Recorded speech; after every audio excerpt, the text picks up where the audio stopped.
Hello friends, कैसे हैं आप सब लोग। आज मैं आप लोगों के लिए एक और वीडियो लेके आई हूँ जिसमें हम बात करेंगे भारत और चीन के बीच सीमा विवाद। यानी कि अभी हमने देखा है कि ये न्यूज़ सुर्खियों पे है कि भारत और चीन के बीच में सीमा विवाद चला हुआ है। पहले डोकलाम वाला सीमा विवाद था जो 2017 में आया था, और अब उसके बाद था अरुणाचल प्रदेश, और अब अक्साई चीन को लेकर के। ठीक है फ्रेंड्स, तो देखते हैं इसके बारे में सारी जानकारी हम लेते हैं आगे। ठीक है, चलिए आगे बढ़ते हैं।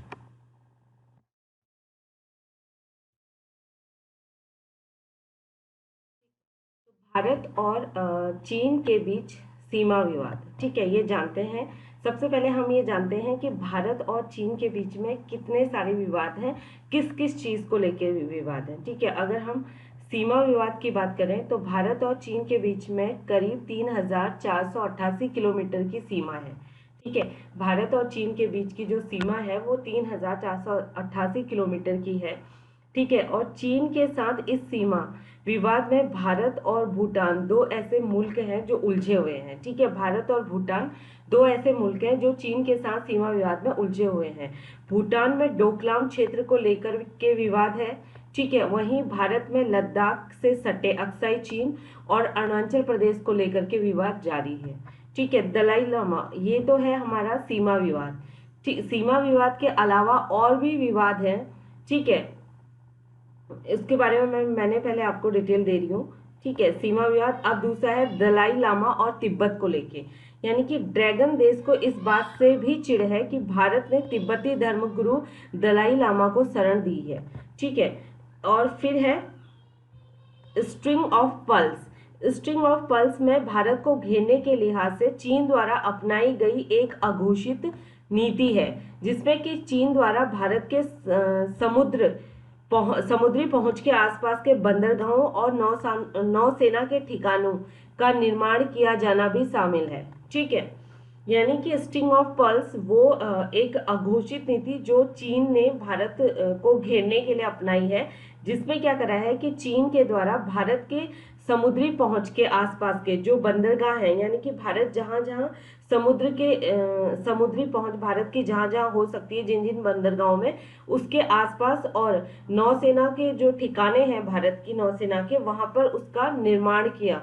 वो मतलब कि कुछ ना कुछ कंस्ट्रक्शन का काम, निर्माण कार्य चालू रखता है, ताकि तो वो भारत पर एक तरीके का माइंड प्रेशर बना सके। ठीक है, और नेक्स्ट है नदी और जल विवाद। चीन के द्वारा ब्रह्मपुत्र नदी, यानी कि तिब्बत में इस नदी को बोला जाता है सांगपो, के ऊपरी क्षेत्र में बांधों, ठीक है, जैसे कि जो बांध है वो है जिक्स, झागम और जियाचा के का निर्माण किया जाना। हालांकि भारत ने इस संबंध में आपत्ति जताई है। भारत को ये चीज पसंद नहीं आई। उसने आपत्ति जताई कि चीन के द्वारा ब्रह्मपुत्र नदी के ऊपरी क्षेत्रों में बांधों का निर्माण क्यों किया जा रहा है। ठीक है, और ब्रह्मपुत्र के जल के बंटवारे को लेकर के अभी तक कोई औपचारिक संधि नहीं हुई है भारत और चाइना के बीच में।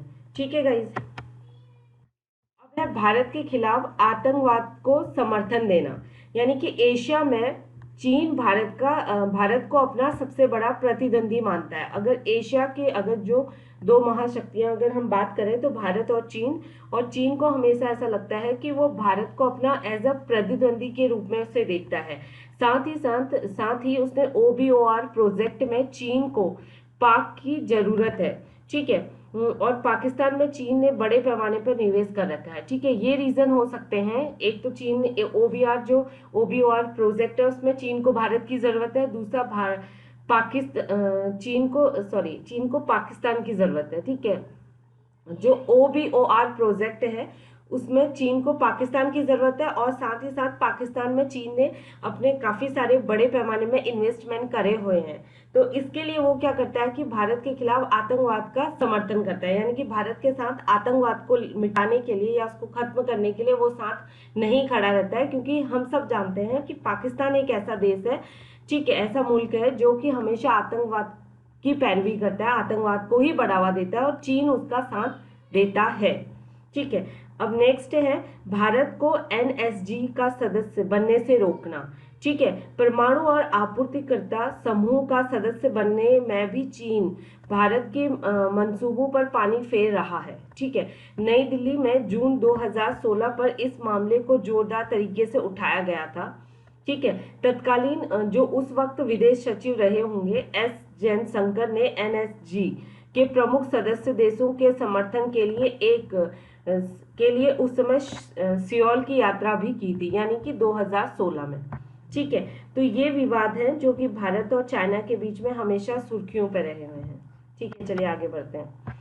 अब जो सीमा विवाद है जिसके बारे में हम वो बात करेंगे वो है, सबसे पहला तो है डोकलाम विवाद, जो कि 2000 ये डोकलाम जो विवाद हुआ था वो कब हुआ था?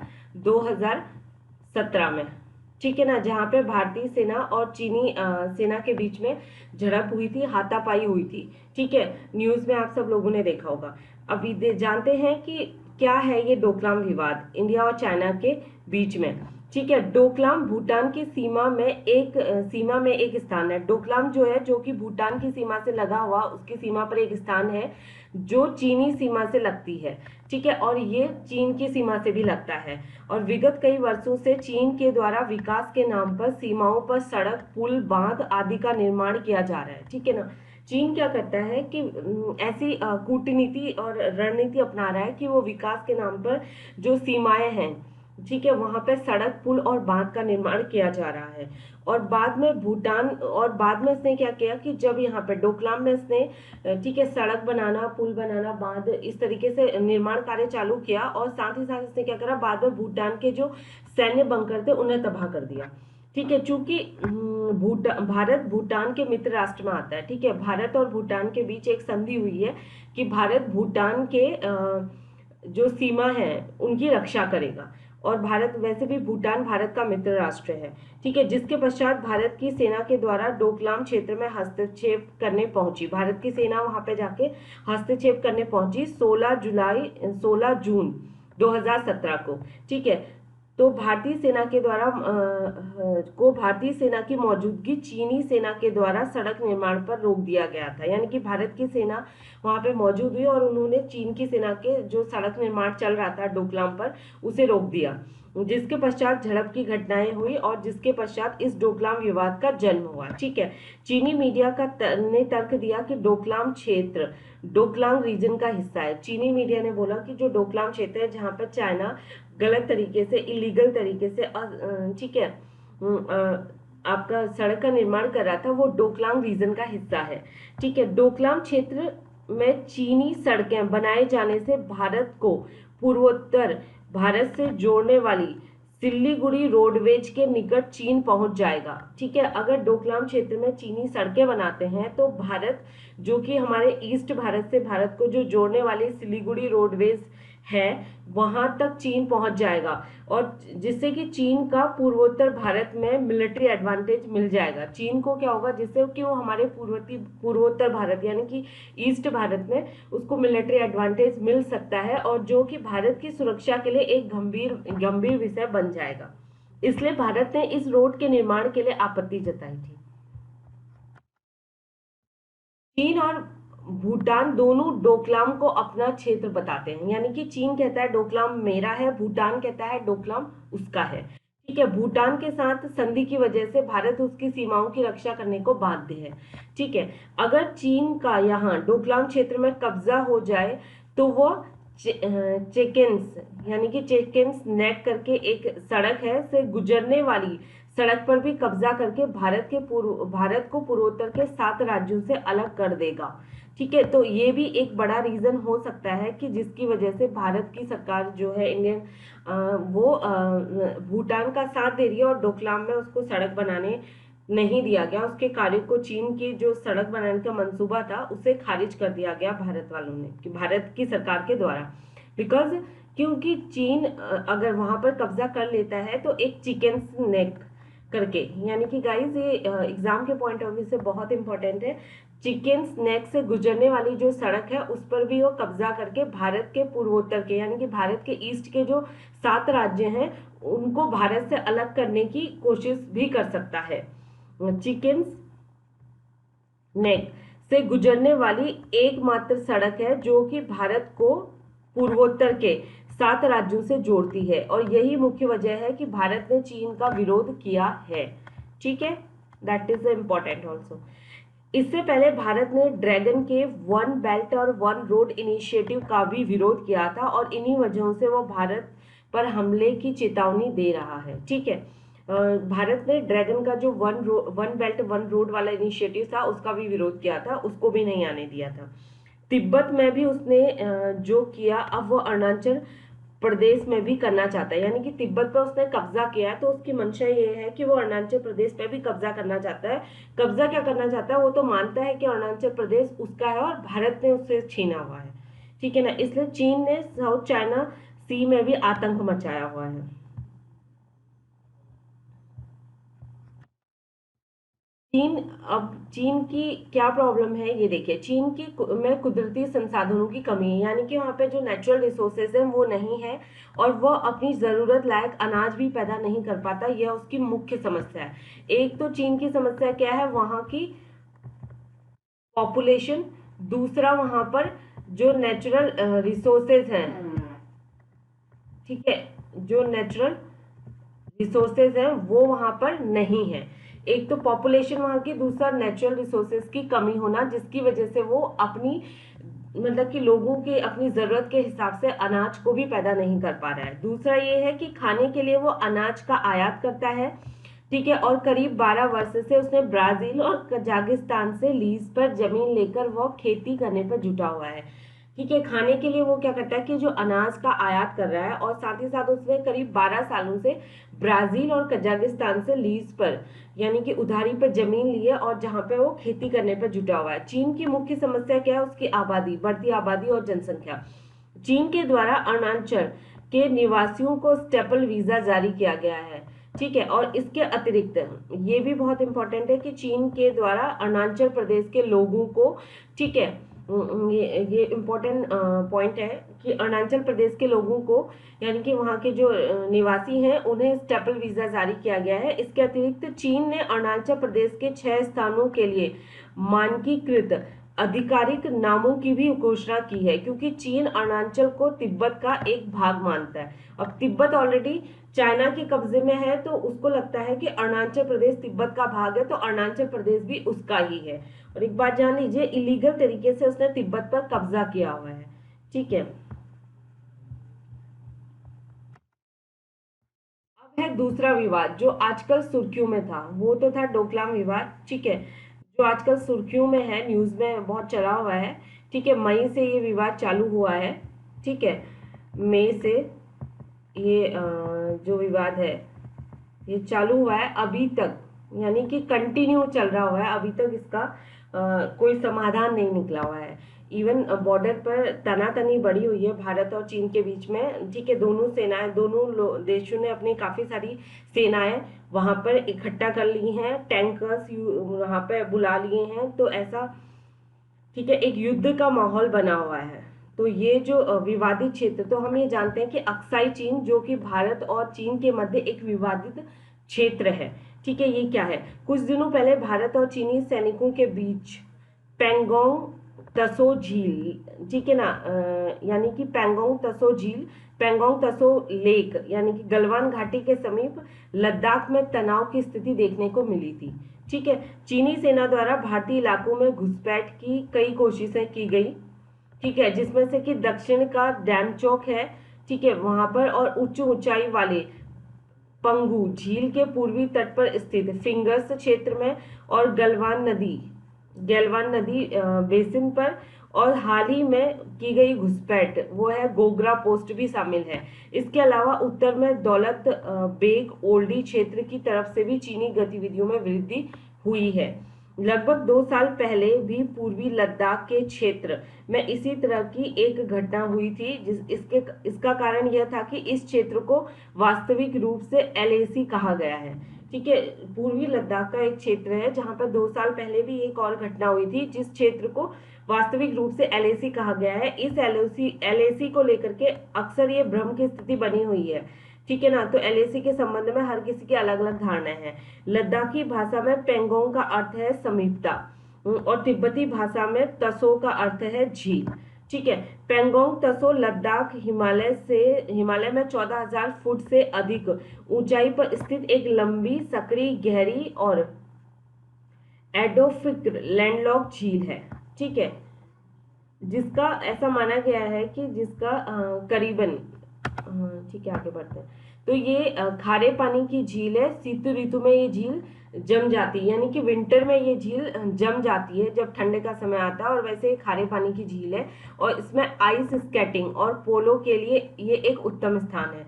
ये झील जो कि 45 किलोमीटर क्षेत्र में भारत में स्थित है, यानी कि इस झील का 45 किलोमीटर का एरिया जो है वो भारत में स्थित है और बाकी का जो 90 किलोमीटर है वो चीन में पड़ता है। तो उसकी वास्तविक नियंत्रण रेखा इस झील के मध्य से होके गुजरती है। ठीक है, जिसको लेके भी अभी कंफ्यूजन की स्थिति बनी हुई है।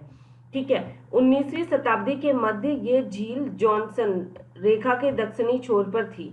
ठीक है, और जॉनसन रेखा अक्साई चीन क्षेत्र में भारत और चीन के बीच सीमा निर्धारण का एक प्रारंभिक प्रयास था। ये भी आपके एग्जाम के पॉइंट ऑफ व्यू से वेरी इंपॉर्टेंट।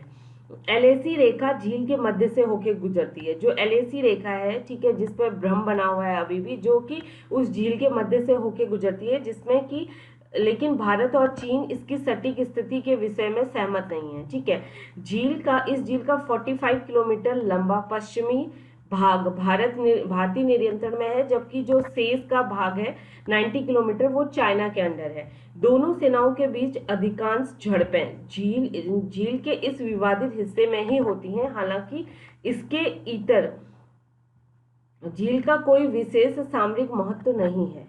ठीक है,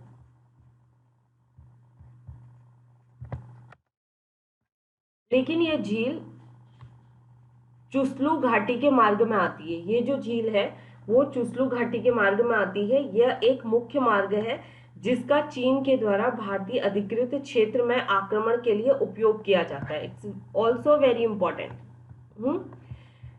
जिसका, ठीक है, ये जो झील है वो चुसलू घाटी के मार्ग में आती है। यह एक मुख्य मार्ग है जिसका कि चीन के द्वारा भारतीय अधिकृत क्षेत्र में आक्रमण के लिए उपयोग किया जाता है। ठीक है, वर्ष 1962 के युद्ध के दौरान यह वह स्थान था जहां से चीन ने अपने मुख्य आक्रमण शुरू किया था। यानी कि 1962 में जो भारत और चीन के बीच युद्ध हुआ था उस वक्त भी चीन ने अपना मुख्य आक्रमण यहीं से शुरू किया था, जिसमें कि भारतीय सेना ने चुसुल घाटी के दक्षिण पूर्वी छोर के पहाड़ी दर्रे रेजांग ला से वीरतापूर्वक युद्ध लड़ा था। और जो भारतीय सेना थी वो चुसलू घाटी के दक्षिण पूर्वी छोर के पहाड़ी दर्रे, जिसको रेजांग ला बोलते हैं, वहां से उन्होंने वीरतापूर्वक युद्ध लड़ा था।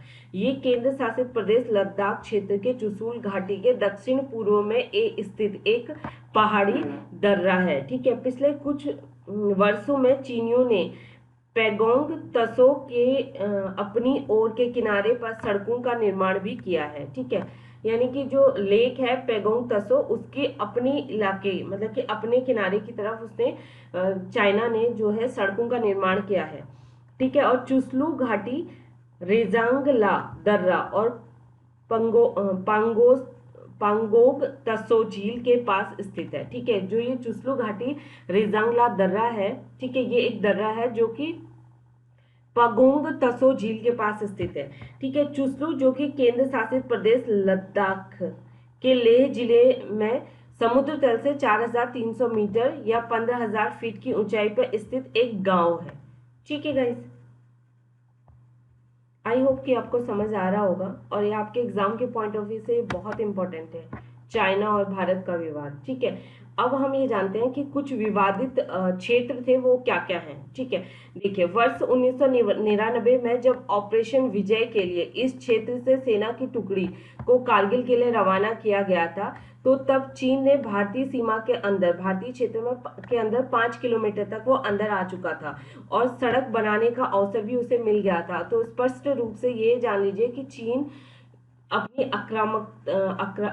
आक्रामकता को इंगित करता है। ठीक है, वर्ष 1999 में चीन के द्वारा निर्मित सड़क इस क्षेत्र को चीन के व्यापक सड़क नेटवर्क से जोड़ती है और यह G219 कराकोरम राजमार्ग से भी जुड़ती है। ठीक है, यानी कि 1999 में चीन के द्वारा जो सड़क का निर्माण किया गया था, ठीक है, इस क्षेत्र में वो चीन को एक व्यापक यानी कि एक बोल सकते हैं कि एक उसके लिए एक अच्छा अवसर होता, ठीक है, अपने इन्वेस्टमेंट बिजनेस को बढ़ाने का या किसी और देश में भारत के अंदर एंट्री करने का।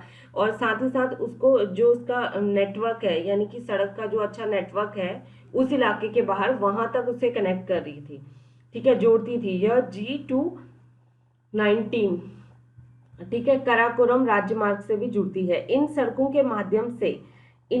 के माध्यम से चीन की जो स्थिति है भौगोलिक रूप से पैंगोंग झील के उत्तरी सिरे पर स्थित और भारतीय स्थानों की अपेक्षा अधिक मजबूत बनी हुई है, ठीक है। ये जो सड़कें उसने बनाई है इसकी वजह से क्या हुआ है कि उसकी जो जियोग्राफिकल स्थिति है, बोल सकते हैं भौगोलिक स्थिति है, पैंगोंग झील के उत्तरी क्षेत्र सिरे पर, ठीक है, जो कि भारत के स्थानों की अपेक्षा में काफी मजबूत है, बनी हुई है।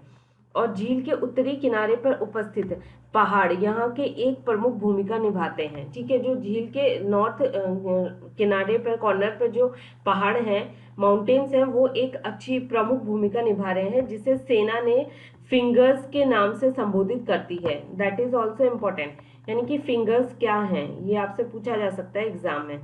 तो ठीक है, तो फिंगर्स यानी कि जो पैंगोंग झील है उसके उत्तरी किनारे पर उपस्थित पहाड़ हैं और ये एक प्रमुख भूमिका निभाते हैं, जिसे कि सेना फिंगर्स के नाम से संबोधित करती है। और भारत का दावा है कि LAC फिंगर 8 से जुड़ी है, ठीक है। भारत ऐसा कहता है कि जो LAC यानी कि जो एक डिस्प्यूटेड लाइन है जिसको लेके दोनों ही देश सहमत नहीं है और भ्रम की स्थिति बनी हुई है, वो फिंगर 8 से जुड़ी है। सॉरी, ठीक है फ्रेंड्स, आज के लिए बस इतना ही है, ठीक है। उम्मीद करती हूँ आपको मेरे वीडियोस पसंद आ रहे होंगे और ये वीडियो भी पसंद आएगा। अगर आपको अच्छा लगता है तो प्लीज़ इसे लाइक कीजिए, शेयर कीजिए और सब्सक्राइब कीजिए। And stay home, stay safe, good luck.